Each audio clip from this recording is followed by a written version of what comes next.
अब पैसे के लेवल पे आपको इस तरीके से पैसा कमाना है और इतना पैसा कमाना है कि आप पैसे से फ्री हो जाओ, इस इल्यूजन से भी बाहर आ जाओ कि कोई ऐसा काम है जो मैं करूंगा और मेरे को बहुत मजा आएगा। क्योंकि जिस भी काम में आपको मजा आता है वो कुछ टाइम बाद आप करते रहोगे, रिपीटेटिव हो जाएगा तो बोरिंग हो जाएगा। फ्रीडम तो ये है कि आप काम को स्विच कर सको, ये नहीं जो आप सोचते हो कि कैसा काम मुझे मिल जाएगा विच आई एम पैशनेट अबाउट और फिर मैं पूरी जिंदगी वही करूंगा और फिर मेरी लाइफ बहुत बढ़िया हो जाएगी। ये सब इल्यूजन्स है। एक्चुअल में फ्रीडम ये है कि जब आपको समझ आ जाए कि इस काम का जो पीक है उसको मैंने अचीव कर लिया है, now it is getting boring, it is getting repetitive, it is getting monotonous, now I need to leave this, तब आपके पास में इतनी फाइनेंशियल फ्रीडम हो कि आप उसको छोड़ सको।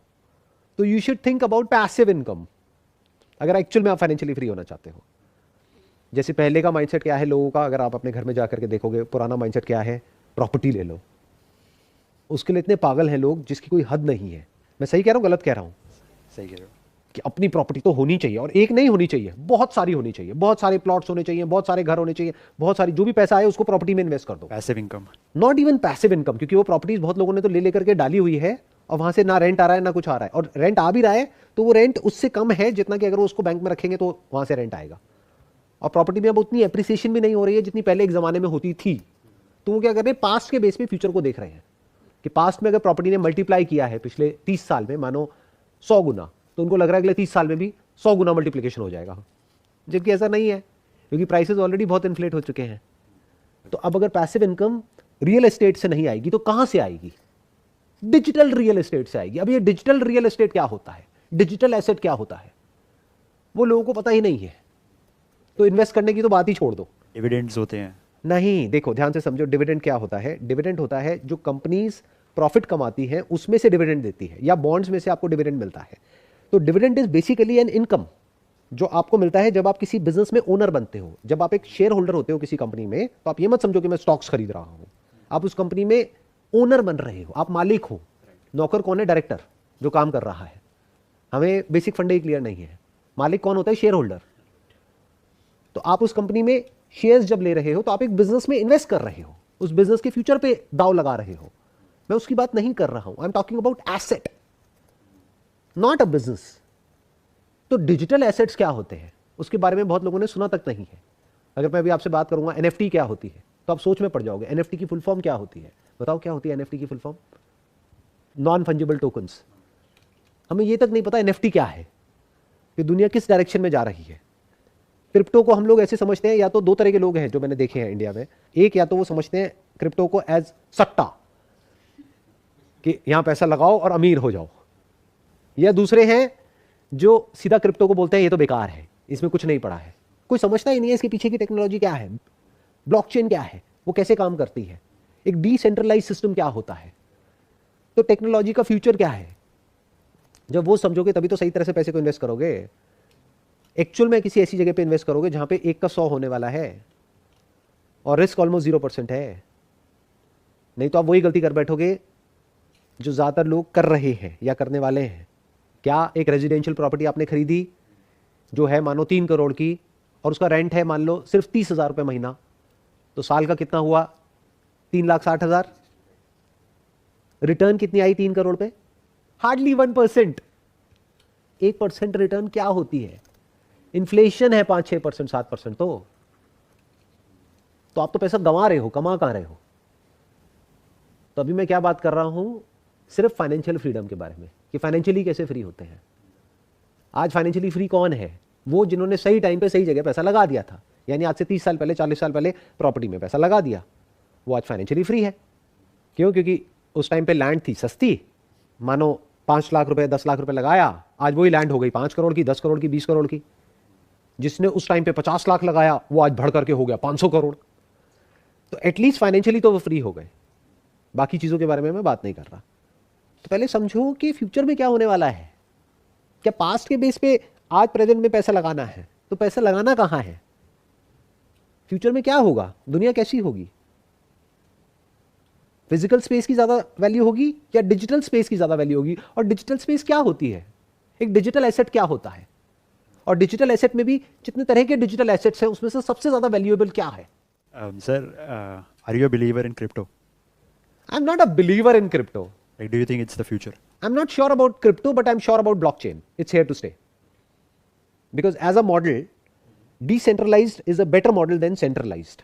मतलब क्या कि आपने जहां भी पैसा इन्वेस्ट किया हुआ है वहां से जो इंटरेस्ट आ रहा है वो इतना है कि वो आपके लाइफस्टाइल को सस्टेन कर सके, तब आप फाइनेंशियली फ्री हो। आपको जो भी करंट लेवल ऑफ लाइफस्टाइल है अगर उसको आप सस्टेन कर सकते हो बिना कुछ करे तो आप फाइनेंशियली फ्री हो। फिर जो भी करना है वो करो, नहीं करना है तो मत करो। कॉन्फिडेंस कहां से आता है? देखो, एक होता है ओवर कॉन्फिडेंस, एक होता है अंडर कॉन्फिडेंस, एक होता है कॉन्फिडेंस।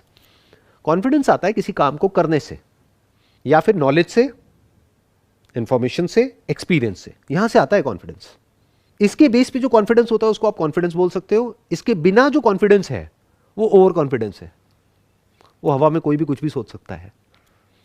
मैं एक एग्जांपल ले लेता हूं कि आप अपना करने का सोच रहे हो, मे बी अभी इमीडिएटली नहीं, 5 years down the line, 10 years down the line, तो वो करने का कॉन्फिडेंस कहां से आएगा? वो क्या कि मैं छोटे लेवल से शुरू करूंगा, जब कुछ कॉन्फिडेंस आ जाएगा तब मैं कुछ बड़ा करूंगा। ये क्या है? खुद एक्शंस लेना, उससे सीखना। ये एक लंबा प्रोसेस है। मतलब 2 तरीके होते हैं सीखने के, एक खुद गलती करो और उससे सीखो, दूसरा है पास्ट में जिन्होंने जो भी गलतियां करी उससे सीख लो, जिन्होंने जो भी सही किया उससे सीख लो। That is a faster way of learning.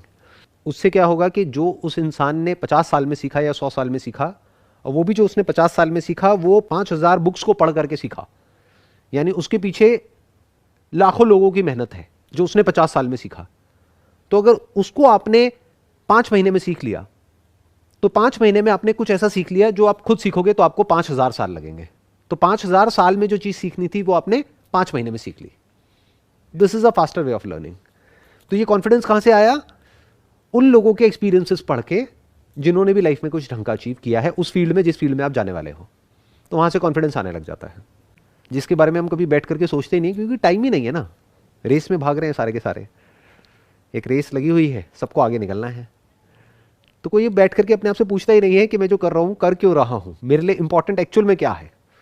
Life में मेरे लिए ये 3 चीजें सबसे ज्यादा इंपॉर्टेंट है। उसमें नंबर 1 पे ये है, नंबर 2 पे ये है, नंबर 3 पे ये है, जो पूरी दुनिया से बिल्कुल अलग है। पूरी दुनिया के लिए ये जो 3 चीजें हैं ये कहीं आती ही नहीं है एक्चुअल में। बोलने के लिए आ जाती है, अगर आप किसी से पूछोगे ना, हाँ भाई क्या है आपके लिए सबसे important, number 1, number 2, number 3। Actual में आप देखोगे तो उनके 24 घंटे में से कुछ भी वहां पर टाइम नहीं जा रहा है, उन 3 जगहों पे कहीं और ही टाइम जा रहा है। तो इसका मतलब क्या है? वो बोल कुछ और रहे हैं, कर कुछ और रहे हैं। क्यों? उसके पीछे क्या जड़ है? क्योंकि कभी बैठ करके सोचा ही नहीं कि मेरे लिए एक्चुअल में इंपॉर्टेंट क्या है। आपको क्लैरिटी तब तक नहीं आएगी जब तक आप किसी काम को करोगे नहीं, करने के बाद ही आएगी। फॉर एग्जाम्पल, आपके लिए जॉब सही होगी फ्यूचर में या बिजनेस सही होगा, वो तो करके पता लगेगा ना। जब बिजनेस करोगे तब पता लगेगा अरे यार इसमें तो बड़ी सरदर्दी है, जॉब ही बेटर है। जॉब करोगे तब पता लगेगा अरे इसमें तो बड़ी प्रॉब्लम्स हैं, मेरी पर्सनालिटी के साथ में मैच ही नहीं होता ये सब, ये कोई ऑर्डर दे रहा है और मेरे को फॉलो करना है। बट हो सकता है दूसरी तरफ से वही आपके लिए सही हो।